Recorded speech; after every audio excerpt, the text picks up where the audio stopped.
Ah, yes, Mickey's Christmas Carol, or as I remember it, the final cartoon tacked onto Mickey's Magical Christmas snowed in at the House of Mouse. Seriously, Disney, House of Mouse, Disney Plus, now. This is sort of the first introduction I had to the concept of a Christmas Carol, or at least the first one I could remember. And how does it adapt it in 30 minutes? Well, let's find out. We meet Ebenezer Scrooge, played by Scrooge McDuck. Scrooge brags about burying Marley at sea because he didn't want to pay for a tombstone, despite Marley willing him enough money to pay for said tombstone. But then Scrooge decides to pocket that money. It's honestly an amazing joke. After grilling Bob Cratchit for using coal because coal costs money, we get the cartoony Scrooge loves money zaniness. I'm honestly surprised SpongeBob didn't eventually do something like this with Mr. Krabs because that probably makes the most sense.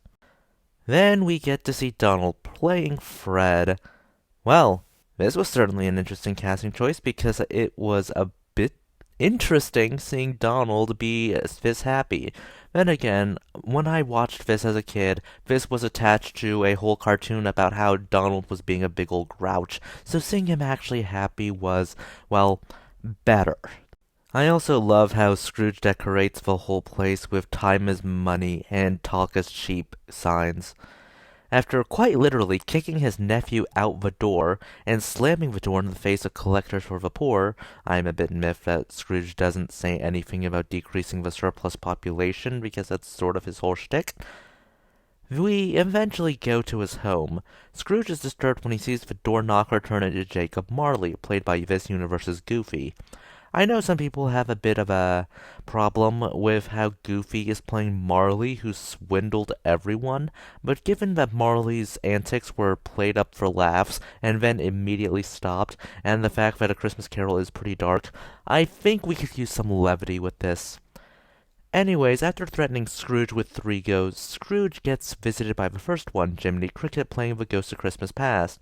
I do love the casting of the ghosts because they are supposed to go from relatively non-threatening to absolutely threatening, and Jiminy Cricket is probably the most understanding because he's a conscience, and guess what? Conscience like 2020 vision, because hindsight is 2020.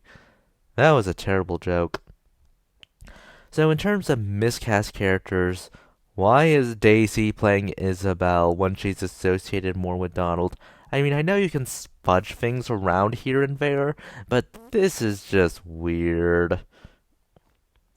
I wouldn't really be complaining if this wasn't about how Scrooge's pettiness and love of gold ended up hurting those around him, which kinda is a major dramatic point, but then again, pacing is a bit of an issue with this special. So next up is Ghost of Christmas Present, played by Willie the Giant. The present sequence is a bit unsatisfactory, mainly because of a compressed time slot. I don't think Willie the Giant got more dialogue than Jiminy Cricket. But the next spirit does very well. This is the Ghost of Christmas Yet to Come. I love how Pete is smoking a cigar in this scene to prove that he's alive. I know so many adaptations try to use the Grim Reaper look, but I think the Hooded Friar look honestly works as well. And the cool colors painting the atmosphere is just great when we see that Mickey finally breaks down over the death of his son. Well, Bob Cratchit being played by Mickey, but you get the point. And then, of course, the cool colors are replaced by warm colors when Pete ends up removing the hood and pushing Scrooge into hell. Yep, it's the Disney adaptation where Scrooge gets tossed in hell to scare him straight. Points for efficiency, though. All's well that ends well. Bob Cratchit ends up getting a better position than when he started out. And that's Mickey's A Christmas Carol. It's actually a great story with great characters. The problem is fundamentally its pacing. Because it's crammed into 30 minutes, emotional moments between the ghosts don't set even if they exist at all. Like I showed you earlier, present goes to future very quickly, and we're not allowed to get these moments to just settle down and just see Scrooge's reaction to them. It feels like we're the Scrooge in this picture, which I don't think the intention was.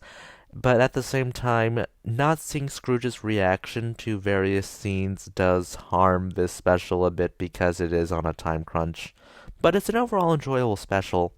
Those are just my thoughts. Please consider liking, subscribing, tipping the channel on Ko-fi. This is Cyril signing off.